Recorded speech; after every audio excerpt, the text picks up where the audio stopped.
Homilia diária, sexta-feira, 8 de dezembro de 2017. Olá, família de oração, a paz de Jesus e o amor de Maria. E que o fogo do Espírito Santo possa estar sobre você e também sobre sua casa nesse exato momento. Eu me chamo Giovanni Medeiros e venho meditar a liturgia de hoje com você. Quero iniciar agora desejando a paz de Cristo. Saúdo também com a paz de Cristo e louvado seja o nosso Senhor Jesus Cristo pela vida de cada um que está ouvindo agora este áudio. E que o Espírito Santo possa fazer em você hoje, nesse exato momento, morada aí no seu coração. E que o Espírito Santo possa atuar na sua vida, trazendo em você uma efusão do Espírito Santo, que você possa receber uma chuva de bênçãos, uma chuva de graças, para que nada mais incomode a tua mente, incomode o seu pensamento, e que o Espírito Santo possa agir e te guiar neste momento, e guiar o teu coração para aquilo que Ele tem para falar contigo hoje, nessa data. Convido também você, meu irmão, convido você também, minha irmã, a compartilhar comigo a homilia de hoje. A solenidade da Imaculada Conceição da Virgem Santa Maria. Na solenidade da Imaculada Conceição, nós somos convidados a equacionar o tipo de resposta que damos aos desafios de Deus. Ao propor-nos o exemplo de Maria de Nazaré, a liturgia convida-nos a acolher com o coração aberto e também disponível os planos de Deus para nós e para o mundo. A segunda leitura garante-nos que Deus tem um projeto de vida plena, verdadeira e total para cada homem e para cada mulher, um projeto que desde sempre esteve na mente do próprio Deus. Esse projeto, apresentando aos homens através de Jesus Cristo, exige de cada um de nós uma resposta decidida, total e também sem nenhum subterfúgios. A primeira leitura mostra, recorrendo à história mítica de Adão e Eva, o que acontece quando rejeitamos as propostas de Deus e preferimos caminhos de egoísmo, caminhos de orgulho e também de autossuficiência. Viver à margem de Deus leva inevitavelmente a trilhar caminhos de sofrimento, caminhos de destruição e também de infelicidade e até de morte. O Evangelho apresenta a resposta de Maria ao plano de Deus. Ao contrário de Adão e de Eva, Maria rejeitou o orgulho. Sim, ela rejeitou o egoísmo e também a autossuficiência, e ela preferiu conformar sua vida de forma total e radical com os planos de Deus. Ela deu seu sim total. Ela ressuscitou salvação e vida plena para ela e também para o mundo. O ambiente que começou lá em Gênesis, sobre as origens da vida e do pecado, ao qual pertence o texto que hoje nos foi proposto na primeira leitura, é de acordo com a maioria dos comentadores do texto do século X a.C., que deve ter aparecido em Judá na época do rei Salomão. Apresenta-se num estilo exuberante e vivo, e parece ser obra de um catequista popular que ensina recorrendo a imagens sugestivas, coloridas e também muito fortes.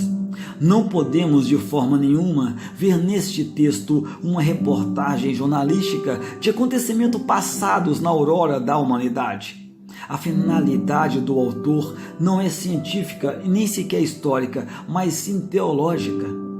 Mais do que ensinar como o mundo e o homem aparecem, ele quer dizer-nos que na origem da vida e do homem está o Senhor, e que na origem do mal e o pecado estão as opções erradas do homem. Trata-se, portanto, de uma página de catequese. Esta longa reflexão sobre as origens da vida e do mal que desfeia o mundo está estruturada num esquema tripartido, com duas situações claramente opostas em uma realidade central que aparece como charneira e ao redor de qual gira a primeira e a terceira parte. Lá na primeira parte, Está em Gênesis capítulo 2, de 4b a 25. O autor descreve a criação do paraíso e do homem. Apresenta a criação de Deus como um espaço ideal, comum, como Criador e como outras criaturas. Na segunda parte, em Gênesis capítulo 3, de 1 a 7, o autor descreve o pecado do homem e da mulher. Ele mostra como as opções erradas do homem introduziram na comunhão do homem com Deus e com o resto da criação fatores de desequilíbrio e também de morte.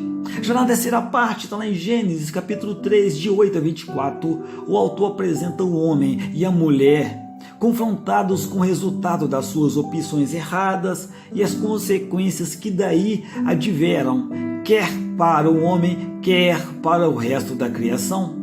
Na perspectiva do catequista, o Senhor, nosso Deus, criou o homem para a felicidade. Então, pergunta ele, como é que hoje conhecemos o egoísmo, a injustiça, a violência que desfeia o mundo? A resposta é: algures da história humana, o homem que Deus criou livre e feliz fez escolhas erradas e introduziu na criação boa de Deus dinamismo de sofrimento e também de morte. O nosso texto pertence à terceira parte do tríptico. As personagens intervitentes são Deus, que passeia no jardim à brisa do dia, está no versículo 8a, e Adão e Eva, que se esconderam de Deus por entre os arvoredos do jardim, versículo 8b. Qual que é a mensagem? A nossa leitura começa com a investigação de Deus. Antes de proferir a sua acusação, Deus, o acusador e também juiz, investiga. Ele descobre e estabelece os fatos.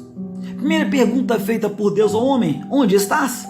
A resposta do homem já é uma confissão da sua culpabilidade.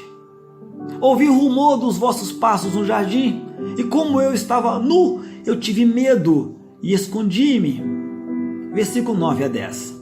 A vergonha e o medo são sinal de uma perturbação interior, de uma ruptura com o anterior, exatamente anterior à situação da inocência, de harmonia, de serenidade e também de paz. Como é que o homem chegou a essa situação? Evidentemente, desobedecendo a Deus e percorrendo caminhos contrários àquele que Deus lhe havia proposto. A resposta do homem trai, portanto, o seu segredo e também a sua culpa. Depois dessa constatação, a segunda pergunta feita por Deus ao homem é meramente retórica. Terias tu comido dessa árvore da qual te proibia de comer? Versículo 11. A árvore em causa, a árvore do conhecimento do bem e do mal, significa assim o orgulho, a autossuficiência, o prescindir de Deus e das suas propostas, o querer decidir por si só o que é bem e exatamente o que é mal, e por si próprio em lugar de Deus, o reivindicar autonomia total em relação ao Criador. A situação do homem perturbado, em ruptura, e já uma resposta clara à pergunta de Deus. É evidente que o homem comeu da árvore proibida, isto é, ele escolheu um caminho, exatamente, ele escolheu o caminho de orgulho, o caminho da autossuficiência em relação a Deus. Daí vem a vergonha e também o medo. Ao defender-se, o homem acusa quem? Ele acusa a mulher e ao mesmo tempo acusa veladamente o próprio Deus pela situação em que está. A mulher que tu me destes por companheira deu-me o fruto da árvore e eu comi. Versículo 12. Adão representa essa humanidade que, mergulhada no egoísmo e na autossuficiência, esqueceu os dons de Deus e vê em Deus um adversário. Por outro lado, a resposta de Adão mostra igualmente uma humanidade que quebrou a sua unidade e se instalou aonde? Na cobardia, na falta de solidariedade, no ódio. Escolher caminhos contrários aos de Deus não pode senão conduzir a uma vida de ruptura com Deus e com os outros irmãos. Vem depois a defesa da mulher. A serpente enganou-me e eu comi, versículo 13.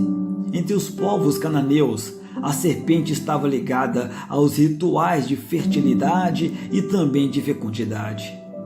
Os israelitas deixavam-se fascinar por esses cultos e com frequência abandonavam o Senhor para seguir estes rituais religiosos cananeus e assegurar assim a fecundidade dos campos e também dos rebanhos.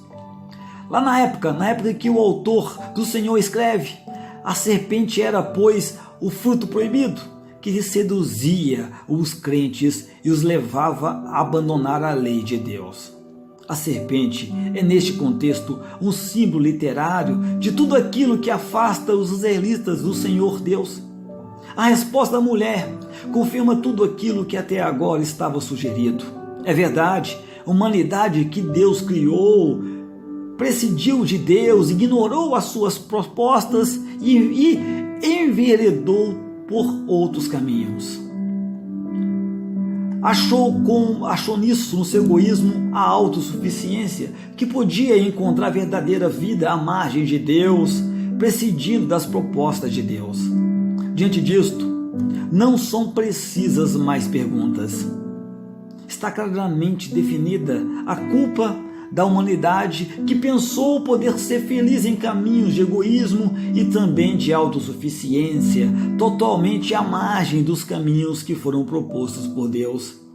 Quem tem Deus acrescentar? Que tem Deus a acrescentar? Pouco mais, a não ser condenado por falsos e enganosos esses cultos e essas tentações que seduziam os israelitas e os colocavam fora da dinâmica da aliança e também dos mandamentos, versículo 14 e 15. O novo catequista do Senhor sabe que a serpente é um animal miserável que passa toda a sua existência mordendo o pó da terra. O autor vai servir-se exatamente deste dado para pintar praticamente a condenação radical de tudo aquilo que leva os homens a afastar-se dos caminhos de Deus e também a enveredar por caminhos de egoísmo e também de autossuficiência. Exatamente o que significa a inimizade e a luta entre a descendência da mulher e a descendência da serpente? Repito. O que significa a inimizade e a luta entre a descendência da mulher e a descendência da serpente? Provavelmente, o autor ele dá uma explicação etiológica. Uma etiologia é uma tentativa de explicar o porquê de uma determinada realidade que o autor conhece no seu tempo a partir de um pretexto, exatamente um acontecimento primordial que seria o responsável pela situação atual. Para o fato da serpente inspirar horror aos humanos e de toda a gente lhe procurar, esmagar a cabeça, mas a interpretação judaica e cristã viu nessas palavras uma profecia messiânica. Deus anuncia que um filho da mulher, o Messias, acabará com a consequência do pecado e inserirá na humanidade numa dinâmica de graça. Botando isso no tempo atuais, um dos mistérios que mais questiona os nossos contemporâneos é o mistério do mal. Esse mal que vemos todos os dias torna-se sombria e deprimente. Essa casa, que é o mundo, vem de Deus ou vem do homem? A palavra de Deus responde: o mal nunca vem de Deus. Deus criou-nos para a vida e também para a felicidade. Ele deu-nos todas as condições para imprimirmos a nossa existência numa dinâmica de vida, numa dinâmica de felicidade e também de realização plena. O mal resulta das nossas escolhas erradas, do nosso orgulho, do nosso egoísmo e também da nossa autossuficiência. Quando o homem escolhe viver orgulhosamente, só ignorando as propostas de Deus e prescindindo do amor, ele constrói cidades de egoísmo, de injustiça, de prepotência, de sofrimento e também de pecado. Quais os caminhos que eu escolho?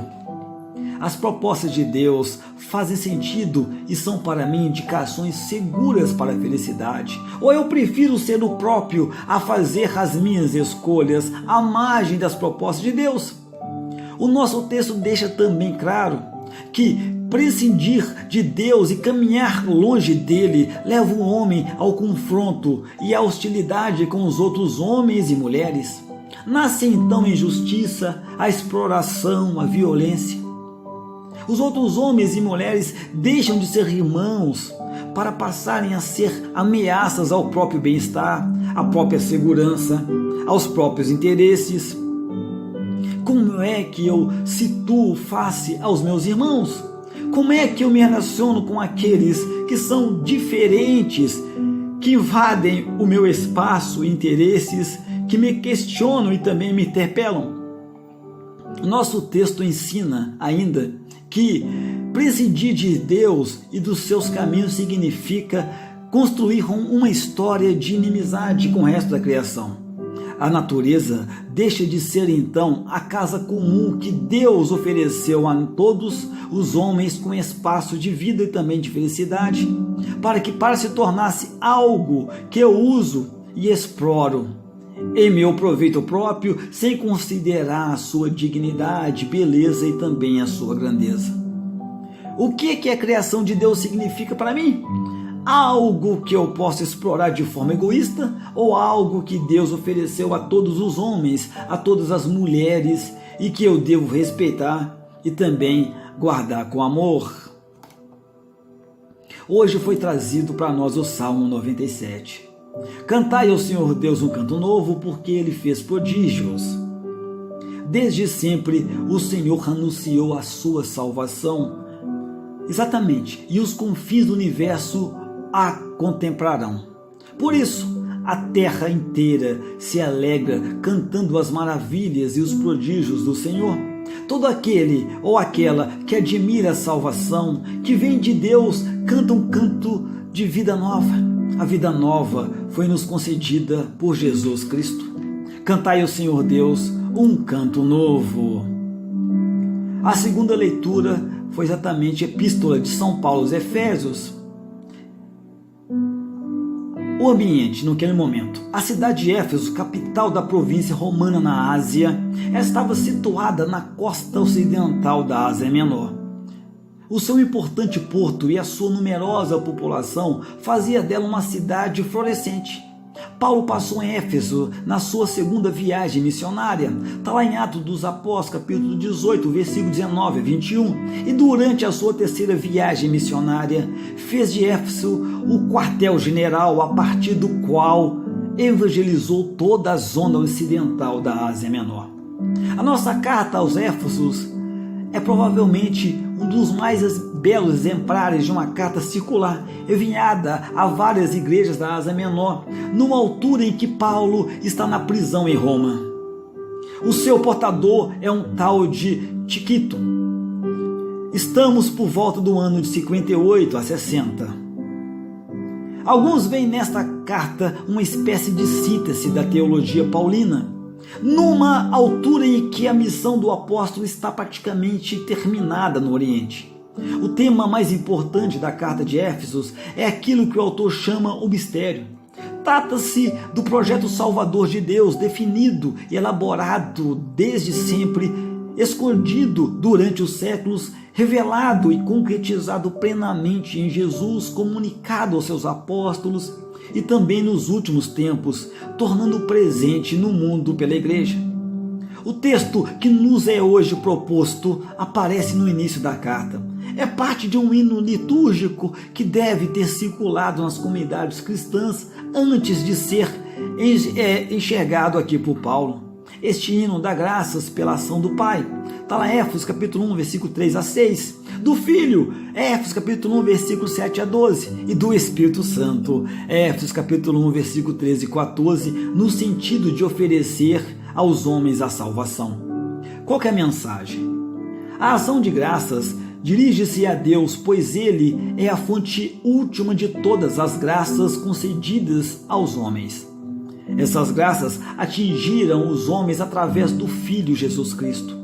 Qual é então, segundo este hino, a ação do Pai? O Pai, no seu amor, ele elegeu-nos desde sempre, antes da criação do mundo. Elegeu-nos para quê? A resposta é para nós sermos santos e também irrepreensíveis. A palavra santo indica a situação de alguém que foi separado do mundo e consagrado a Deus para serviço de Deus. A palavra irrepreensível era usada para falar das vítimas oferecidas em sacrifício a Deus, que deviam ser imaculadas e sem defeito. Significa, pois, uma santidade, isto é, uma consagração a Deus verdadeira e também radical. Além de nos eleger, o Pai predestinou-nos para sermos seus filhos adotivos. Através de Cristo, o Pai ofereceu-nos uma vida e interrogou-nos para a sua família na qualidade de filhos. O filho desta ação de Deus é o louvor da sua glória.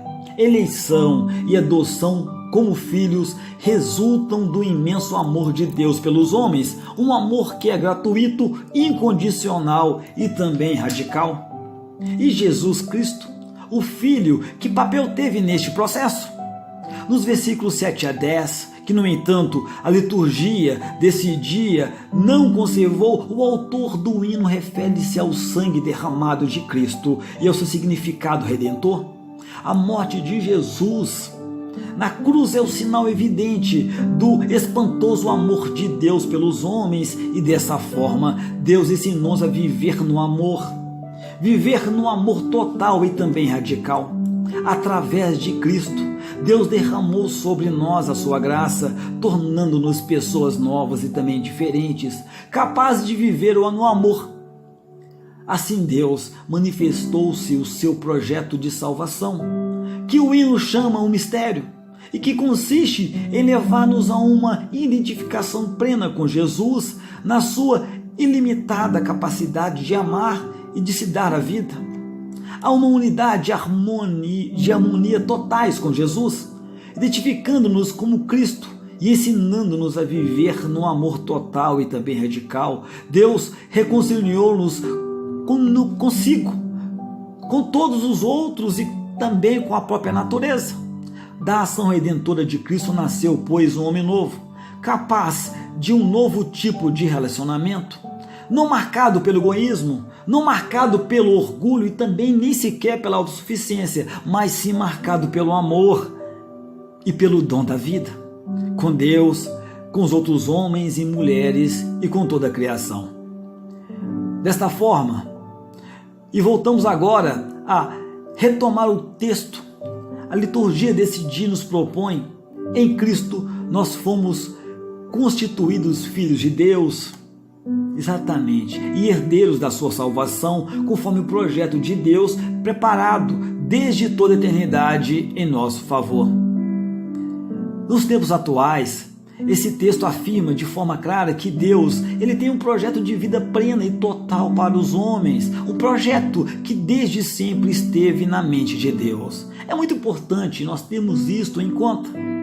Não somos um acidente de percurso na evolução inexorável dos cosmos, mas nós somos sim atores principais de uma história de amor, exatamente, que o nosso Deus sempre sonhou e que Ele quis escrever e viver conosco. No meio das nossas desilusões, dos nossos sofrimentos, da nossa finitude, do nosso pecado, dos nossos medos e dos nossos dramas, não esquecemos que nós somos filhos amados de Deus, a quem Ele oferece continuamente a vida definitiva, a verdadeira felicidade.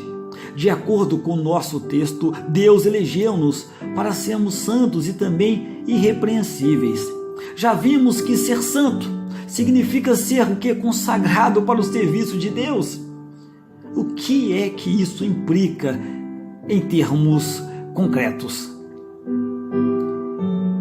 Entre outras coisas, implica tentar descobrir o plano de Deus, o projeto que Ele tem para cada um de nós, e também concretizá-lo dia a dia, com verdade, com fidelidade e também com radicalidade. no meio das solicitações do mundo e das exigências da nossa vida profissional, social e também familiar, nós temos tempo para Deus, para dialogar com Ele e para tentar perceber os seus projetos e também propostas?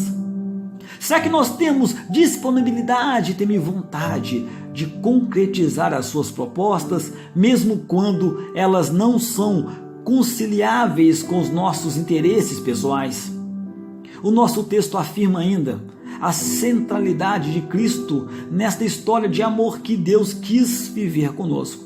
Jesus veio ao mundo, ao nosso encontro, cumprindo com radicalidade a vontade do Pai e oferecendo-se até a morte para nos deixar a viver com amor. Como é que nós assumimos e vivemos a esta proposta de amor que Jesus nos apresentou? Nós aprendemos com Ele a amar sem exceção e também com radicalidade. Já no Evangelho de hoje, Evangelho exatamente de Lucas, o ambiente. O texto que hoje proposto pertence ao Evangelho da infância, na versão de Lucas. De acordo com os biblistas atuais, os textos do Evangelho da infância pertencem a um gênero literário especial chamado homologese.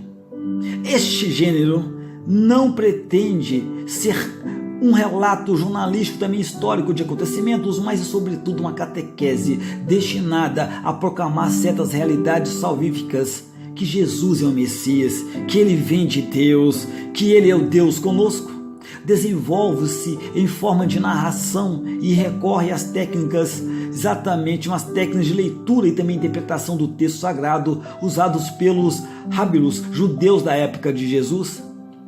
A homologese utiliza a mistura tipológicas, fatos e pessoas do Antigo Testamento, encontra a sua correspondência em fatos e pessoas do Novo Testamento e aparições apocalípticas, anjos, aparições e sonhos, para fazer avançar a narração e para explicar determinada catequese sobre Jesus. O Evangelho que nos é hoje proposto deve ser entendido a essa luz.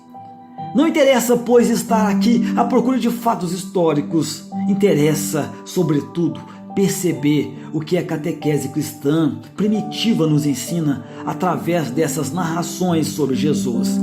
A cena situa-nos numa aldeia da Galileia chamada Nazaré.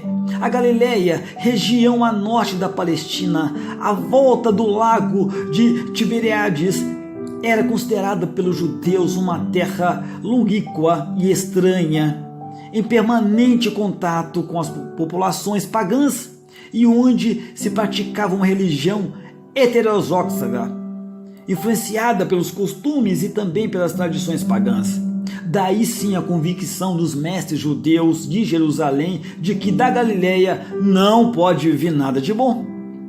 Quanto a Nazaré, era uma aldeia pobre, ignorada, nunca nomeada na história religiosa judaica e, portanto, de acordo com a mentalidade judaica, completamente à margem dos caminhos de Deus e também da salvação. Maria, a jovem de Nazaré, que está no centro deste episódio, era uma virgem despontada com um homem chamado José. O casamento hebraico considerava o compromisso matrimonial em duas etapas. Havia uma primeira fase na qual os noivos se prometiam um ao outro, os empossais. Só numa segunda fase surgia o compromisso definitivo, a cerimônia de matrimônio propriamente dito. Entre os espossais e o rito matrimonial, passa um tempo mais ou menos longo, durante o qual qualquer uma das partes podia voltar atrás, ainda que sofrendo uma penalidade. Durante os empossais, os noivos não viviam em comum, mas o compromisso que os dois assumiam tinha já um caráter estável, de tal forma que se surgisse um filho, este era considerado o filho legítimo de ambos. A lei de Moisés considerava a infidelidade da prometida como uma ofensa semelhante à infidelidade da esposa. Está lá em Deuteronômio, capítulo 22, versículo 23 a 27. E a união entre os dois prometidos só podia dissolver-se com a forma jurídica do divórcio. José e Maria estavam, portanto, na situação de prometidos. Ainda não tinham celebrado o matrimônio, mas já tinham celebrado os empossais. Qual é a mensagem? Depois da apresentação do ambiente, do quadro, Lucas apresenta o diálogo entre Maria e o anjo. A conversa começa com a saudação do anjo. Na boca deste são colocados termos e expressões com ressonância veterotestamentária, ligados a contexto de eleição, de vocação e de missão. Assim, o termo ave, em grego kairi, com que o anjo se dirige a Maria, é mais do que uma saudação, é o eco dos anúncios da salvação, a filha de Sião. Uma figura fraca e delicada que personifica o povo de Israel, em cuja fraqueza se apresenta e representa essa salvação oferecida por Deus e que Israel deve testemunhar diante dos povos. Está lá em 2 Reis, capítulo 19, versículo 21 a 28, ou então Isaías, capítulo 1, versículo de 8, 12, 6, ou então Jeremias, capítulo 4, versículo 31. A expressão cheia de graça significa que Maria é objeto da prediletação e do amor de Deus. A outra expressão, o Senhor está contigo, é uma expressão que aparece com frequência ligados aos relatos de vocação do Antigo Testamento. Está lá em Êxodo, capítulo 3, versículo 12, vocação de Moisés.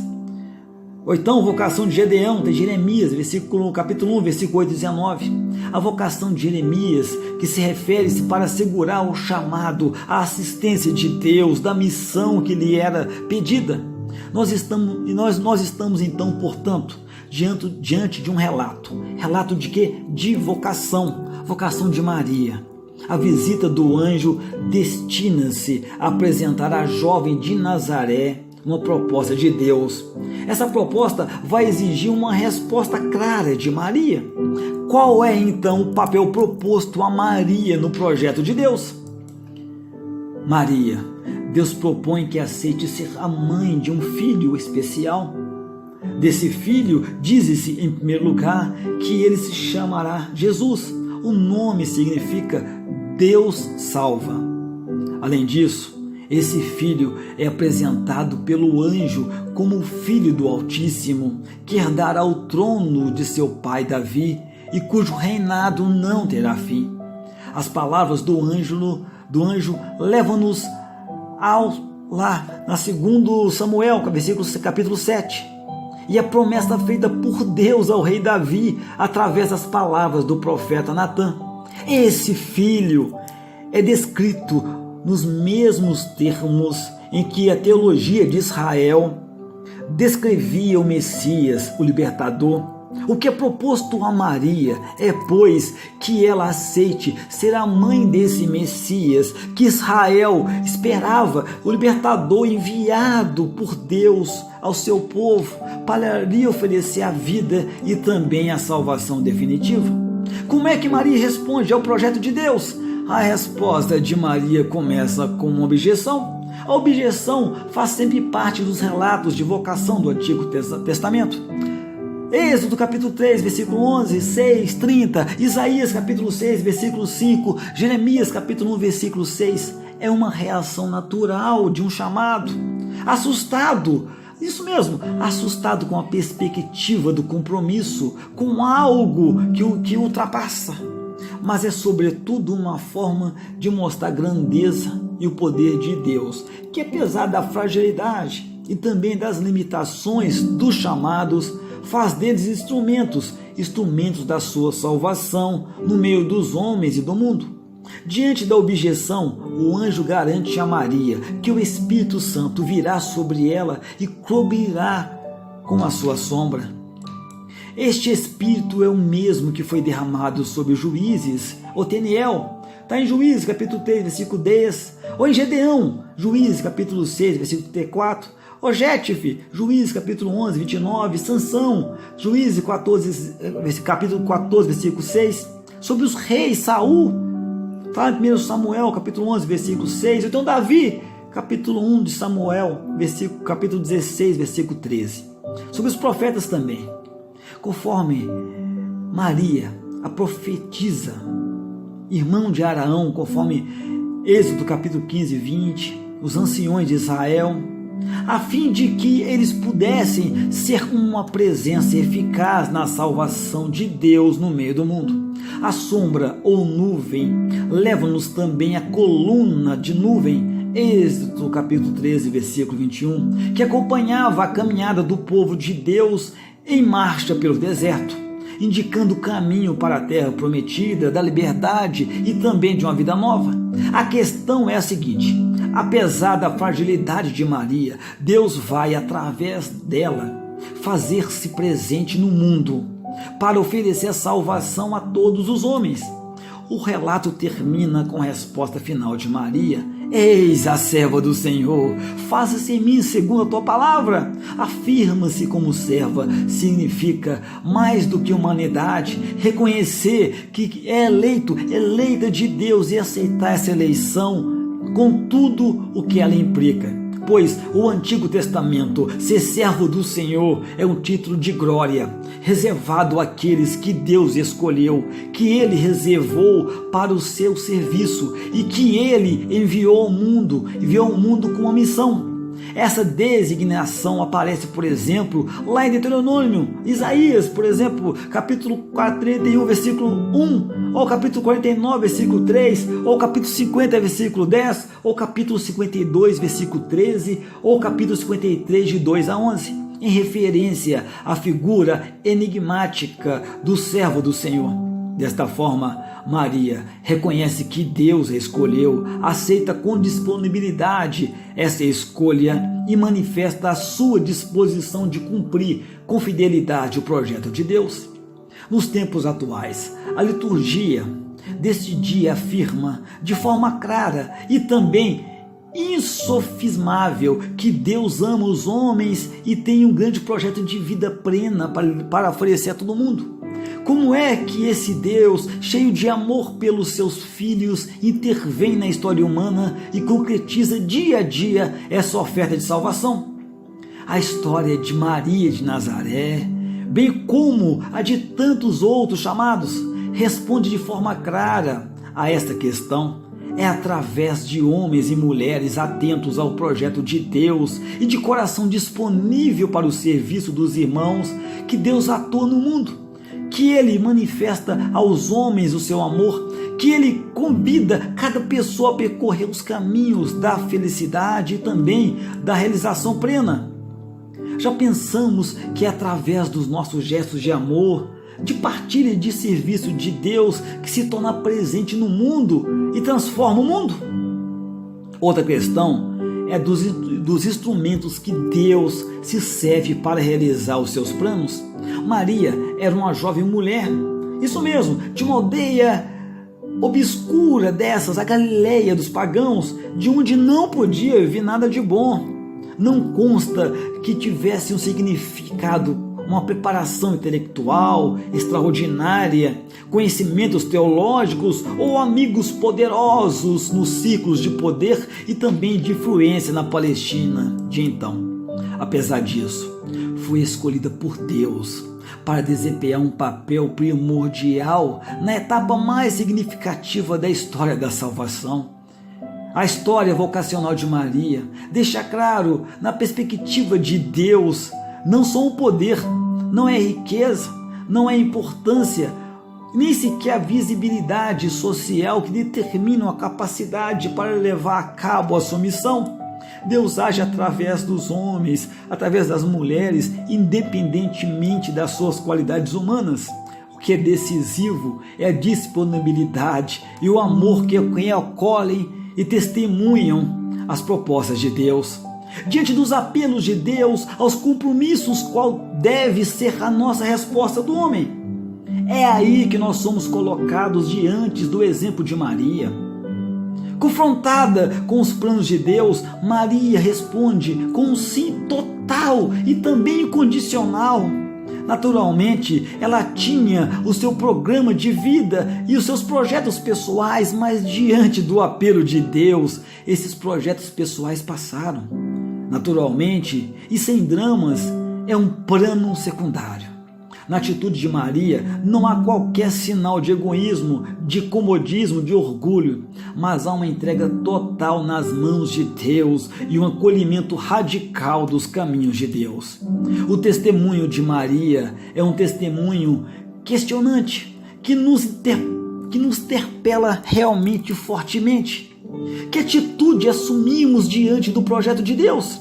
Nós acolhemos sem reservas, com amor e também disponibilidade, numa atitude de entrega total a Deus, ou nós assumimos uma atitude egoísta, de defesa, intransigente dos nossos projetos pessoais e também dos nossos interesses egoístas? É possível alguém entregar-se tão cegamente a Deus, sem reservas, sem medir os prós, sem medir os contras? Como é que se chega a esta confiança incondicional em Deus e nos seus projetos? Naturalmente, não se chega a esta confiança cega em Deus e nos seus planos sem uma vida de diálogo, uma vida de comunhão e também de intimidade com Deus. Maria de Nazaré foi certamente uma mulher para quem Deus ocupava o primeiro lugar e era a prioridade fundamental. Maria de Nazaré foi certamente uma pessoa de oração, uma pessoa de fé, que fez a experiência do encontro com Deus e aprendeu a confiar totalmente nele, no meio da agitação de todos os dias, enquanto também disponibilidade para ouvir Deus, para viver em comunhão com Ele, para tentar perceber os seus sinais nas indicações que Ele me dá dia a dia. Reflita bastante, amado e amada. Salve e paz. E que Deus te abençoe. E nunca, jamais se esqueça, Deus ama muito, muito, muitíssimo você.